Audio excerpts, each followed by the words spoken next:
오늘 각종 사건, 사고 소식을 정리해보는 포인트 뉴스입니다. 첫 번째 소식입니다. 지난 9월 온라인 사이트에 경기 야탐역 흉기 난동 예고글을 올렸던 20대 남성이 56일 만에 경찰에 붙잡혔습니다. 글이 올라온 사이트의 운영 관리자였는데요. 사이트 홍보를 위한 자작극으로 파악됐습니다. 서승택 기자입니다.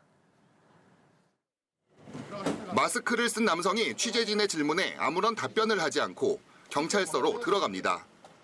혐의 인정하세요? 게시글 왜 올리셨어요? 경기 성남시 일대를 불안에 떨게 했던 야탐역 흉기난동 예고글을 올린 남성입니다. 이 남성은 지난 9월 18일 온라인 익명 커뮤니티 게시판에 야탐역 인근에 사는 자신의 친구와 그들의 지인에게 흉기를 휘두르겠다는 내용의 글을 게시했습니다.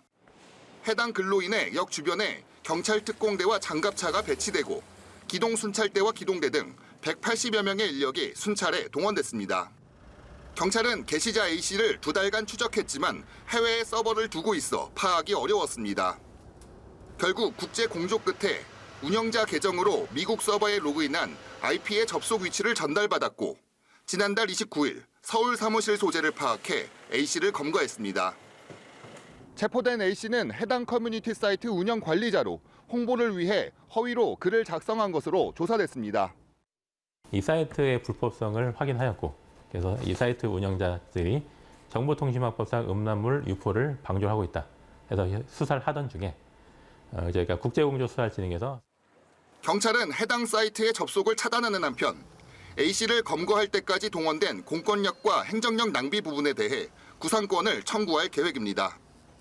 또 사이트 운영자 B씨와 다른 관리자 2명 등 20대 남성 3명도 정보통신망법 위반 혐의로 입건해 수사하고 있습니다.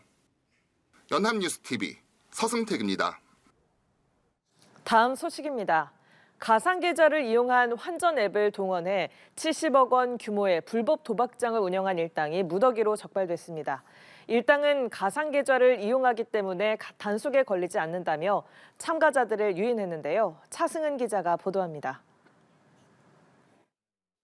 야심한 시각, 장내에 사람들이 가득 차 있습니다. 각자 테이블에 3, 4, 5 모여 텍사스 홀덤이라는 게임을 하고 있습니다. 오고 가는 현금이 없어 합법적인 게임장처럼 보이지만 불법 도박장입니다. 돈은 가상계좌를 이용한 환전 앱을 통해 거래됐습니다. 이 앱을 개발한 업체 대표 50대 남성 A씨는 가상계좌로 법망을 피할 수 있다고 속여 전국에 100개가 넘는 가맹점, 참가자 8천여 명을 모집한 것으로 조사됐습니다. 가상계좌까지 하나 끼다 보니까 저희가 한 번 더 확인 과정을 거치게 되는 거죠. 어렵지는 않습니다. 그냥 한 번 더 과정이 필요했을 뿐이다. 하지만 어차피 불법 행위는 저희 수사기관에다가 적발되게 되어 있습니다.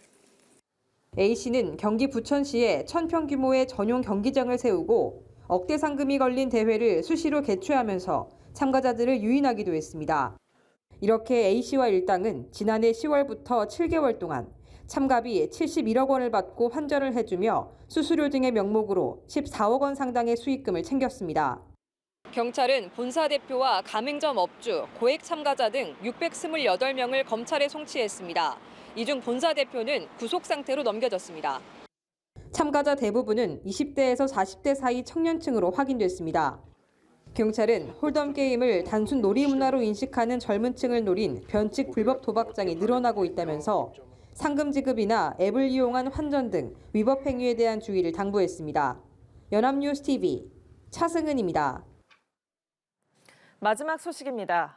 문제 사전 유출 논란이 제기된 연세대학교 수리 논술 시험의 효력을 정지해달라는 수험생들의 가처분 신청을 법원이 받아들였습니다.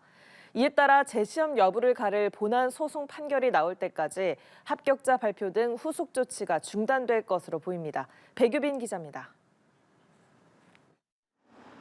연세대학교 수시 모집 자연계열 논술 시험 문제 유출 논란과 관련해 수험생과 학부모가 제기한 시험 효력 정지 가처분 신청이 받아들여졌습니다.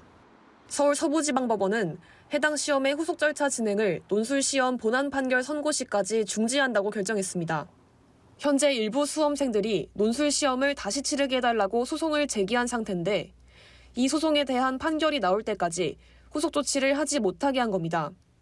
이에 따라 다음 달 13일로 예정했던 연세대 2025학년도 수시 논술 시험 합격자 발표도 중단됐습니다. 재판부는 연세대 측의 과실에 의해 부정행위가 쉽게 이뤄질 수 있는 환경이 만들어졌고 공정성 훼손의 원인이 일부 수험생의 부정행위에만 있다고 볼 수 없다고 판단했습니다. 소송을 제기했던 수험생 측은 절차 중지는 시험이 불공정했다는 사실이 인정된 것이라는 입장을 밝혔습니다. 연세대 과실에 의해서 부정행위가 쉽게 이루어질 수 있는 환경이 조성되었다. 그렇기 때문에 공정성 훼손의 원인이 수험생들이 부정행위에 있다고 볼 수 없다라고 이제 판단을 했거든요. 연세대에서는 지난달 12일 자연계열 논술 시험이 치러진 한 고사실에서 감독관의 착각으로 문제지가 시험 시작 1시간여 전에 배부됐다 회수됐고 이 과정에서 문제 내용이 온라인 커뮤니티에 유출됐습니다. 시험의 공정성을 훼손시킬 만한 행위는 파악되지 않았다며 재시험 불가 입장을 밝혀온 연세대 측은 당혹감 속에 긴급회의를 열고 대응책을 논의했습니다. 교육부는 연세대는 입시 일정에 미치는 영향이 없도록 법원 결정 취지에 부합하는 대안을 제시해야 한다고 밝혔습니다. 연합뉴스TV 백유빈입니다.